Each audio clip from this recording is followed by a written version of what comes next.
Je me suis offert un bac nettoyeur à ultrasons de la marque Vevor parce que c'est l'appareil qu'on trouve très couramment sur internet à un prix correct, donc c'est celui que j'ai choisi. Pourquoi? Parce que quand on fait pas mal de bricolage, si vous restaurez des bécanes ou vous avez récupéré une bécane par exemple à redémarrer, à remettre en route, vous aurez forcément des pièces à nettoyer, à frotter et à ravoir nickel. Et pour ça, normalement, le bac à ultrasons, c'est quand même l'appareil qui est fait pour. Alors, il y a toujours des promesses miraculeuses, mais comme j'ai du mal à croire au miracle, on va voir déjà si ça fonctionne très bien. Donc, dans cette vidéo, je ferai le test dans un premier temps de la chauffe de l'appareil pour voir comment ça fonctionne. Ensuite, je nettoierai deux pièces vraiment identiques, c'est deux pistons de KTM. Je vous les montre.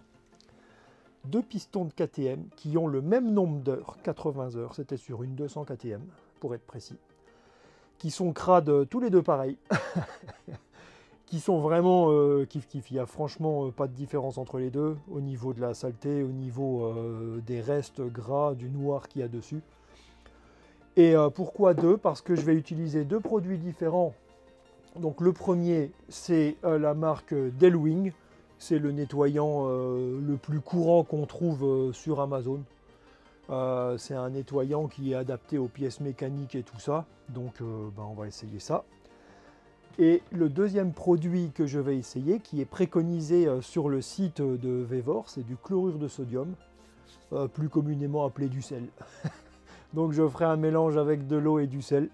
Je vais faire fonctionner la machine sur chaque piston à la même température pendant le même temps, donc environ 50, je vais la caler sur 50 degrés, une demi-heure, et on verra ce que ça dit au bout d'une demi-heure. S'il faut en mettre plus, moins, je ne sais pas du tout parce que je découvre la machine en même temps que je fais la vidéo. Comme d'habitude, il y a les liens, tout ça en bas de la vidéo, mais comme d'habitude, je donnerai les résultats bruts et sans mentir, sans essayer de vous convaincre ou de vous influencer pour en acheter une. Moi, ce que je vous conseille, c'est de vous faire votre avis vous-même si vous voulez en acheter une. Je ne fais pas cette vidéo pour vous dire que c'est magique et qu'il faudra absolument, que c'est indispensable, tout ça. Ça, c'est à vous, en fonction de vos critères et de vos besoins, de le faire. Je vais essayer de montrer clairement la manière dont ça fonctionne et l'efficacité réelle de ce genre de produit. Et donc, je vous donne rendez-vous ensuite dans la conclusion pour voir un petit peu tout ça. Pour tester l'efficacité de la chauffe de l'appareil, j'ai commencé par le mettre en route uniquement avec la chauffe. Et là, on voit clairement que ça chauffe rien du tout. La température, elle monte très peu et c'est vraiment pas assez puissant pour faire chauffer de l'eau. C'est franchement pas une bouilloire. Alors, ce que j'ai fait, c'est que j'ai mis en route l'ultrason et là, on voit que ça monte quand même tout doucement. Il faut compter un peu moins de 1 degré par minute. Alors, si vous mettez de l'eau froide dans votre mélange et que vous mettez la machine en route, ça va prendre du temps. Ce que je peux vous conseiller, c'est quand vous préparez votre bac, de mettre aussi un petit peu d'eau chaude que vous avez mis avec une casserole ou de faire réchauffer un peu de liquide de votre bac pour accélérer la chauffe et commencer déjà à une température que vous avez choisie. La machine est réglée sur 50 degrés, 30 minutes. Je prends mon premier piston. Je le mets dans le bac. Je claque ça dans la machine. Je remets le couvercle. Et action.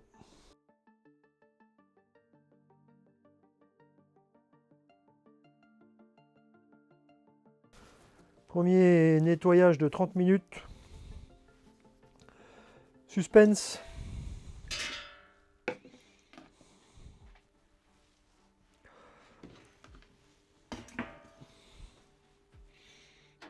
Chaud ça? Ouais, ça va. Pas très chaud. Bon. Pour comparer les deux, effectivement, ça l'a nettoyé,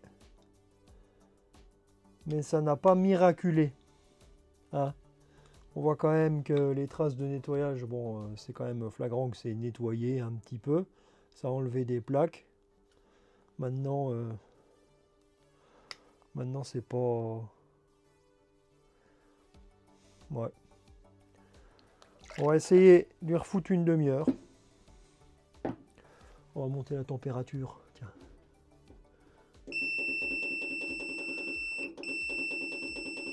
« 65 degrés, une demi-heure. » C'est parti.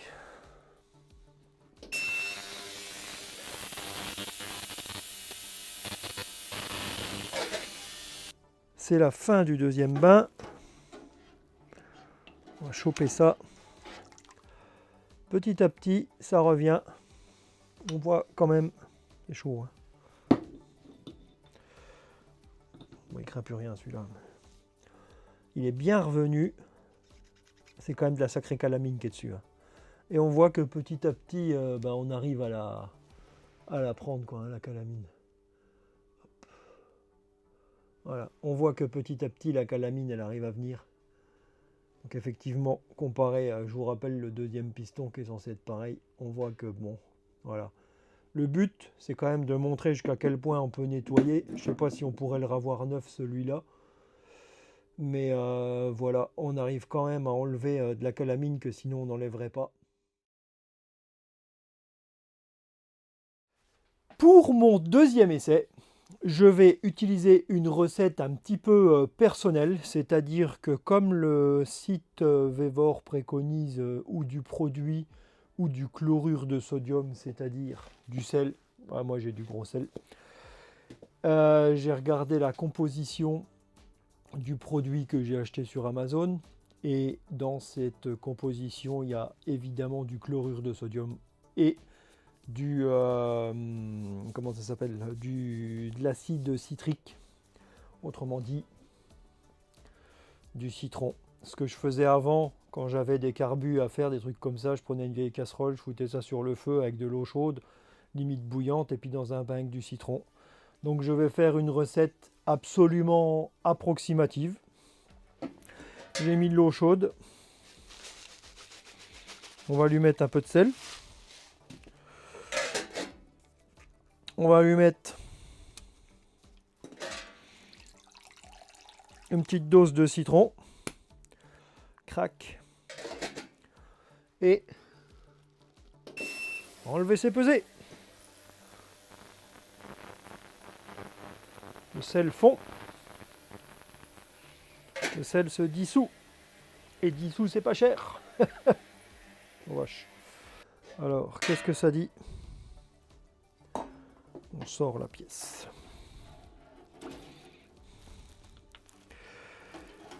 Franchement,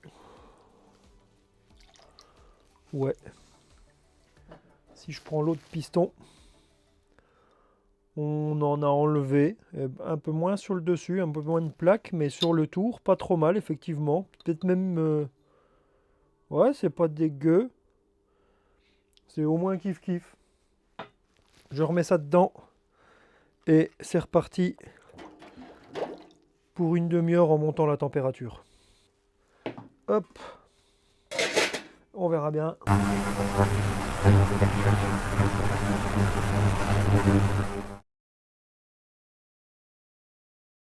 Allez, je refais un petit test avec différentes matières. C'est juste pour voir ce que ça donne. Je vais mettre... donc ça, c'est des pignons de mobilette, de pédalier de mobilette. On voit que c'est crade et qu'il y a de la merde qui a 40 ans dessus. Mon petit bouchon pour nettoyer, pour boucher les pots de moto quand je vais laver la moto, donc il y a de l'huile dedans. On verra bien ce que ça dit. Un fond d'évier en inox qui est assez crade. Et 2 gicleurs de mobilette que je vais mettre dans la petite boule à thé qui est fournie avec la machine.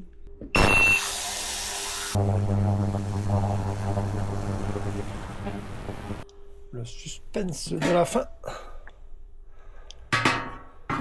C'est bien crade dans le bac. Ça, c'est revenu absolument nickel, l'inox. Le caoutchouc, ça n'a rien fait. Je pense que ça absorbe trop les ultrasons pour bien nettoyer ou dégraisser. Ça, c'est revenu franchement pas mal. J'étais sceptique au début pour juste 50 degrés, donc c'est pas beaucoup 50 degrés. Mais juste pour ça là, franchement, la pièce là, ouais, elle est à C'est mieux que ce que je pensais. C'est des gicleurs de mobilette évidemment. Hein. Et franchement, ils sont nickel.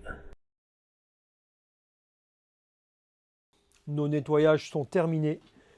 J'ai mes 2 pistons ici. Alors, celui-ci, c'est le premier qu'on a fait. Celui-ci, c'est qu'on a fait le deuxième. Et sincèrement, c'est franchement kiff-kiff les 2 résultats. Ça a quand même enlevé de la calamine qu'on n'aurait jamais eu en frottant et tout ça, même si forcément ils sont pas revenus neufs. Je ne m'attendais pas à les avoir neufs. Il faudrait peut-être les mettre 2 heures à 80 degrés pour en enlever plus. Et peut-être après mettre forcer le dosage du produit. Ou le but c'était surtout de voir un petit peu la différence entre déjà les 2 produits, puis voir comment ça nettoie. Si on a des pièces avec de la crasse ou un genre de caramel, comme un vieux carbu avec de l'essence pourrie dedans, pour nettoyer toutes les pièces avec ces recoins là, forcément c'est bien. Maintenant, je pense que entre les 2 produits, franchement, kiff kiff. Je pense qu'en dosant un peu plus de sel et puis un peu plus de citron, le résultat il est équivalent. L'important c'est de bien rincer les pièces après. J'ai beau les regarder, j'en vois pas une qui est mieux que l'autre, qui est plus abîmée, qui est en plus mauvais état. Franchement, ouais.